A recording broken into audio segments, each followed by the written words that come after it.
Right, what we got? Another one. Right, here we go again. Right, so we're open. What we're thinking?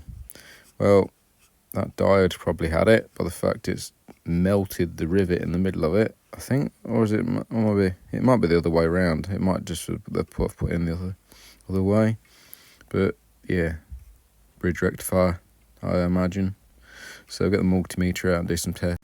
Oh, actually no, they've put the rivet in the backwards. Usually the rivet's the other way around. So that diode's probably alright, it's not melted. But yeah, I think the bridge rectifier's gone on it. Yeah, shorted bridge rectifier as per usual. Weirdly, it's not blowing the fuse. Out with the old, in with the new. Gonna clean that up now and should be good to go, hopefully. There we go, cleaned up. So test it now.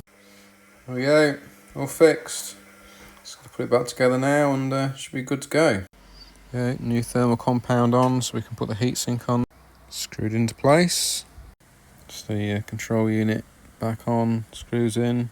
Top's on. Just put this back in. Just make sure you put it the right way. There we go, back together. Just one quick more test and should be good to send it. Right, so turn it on and there we go, ready to send back. So that's another successful repair, job done.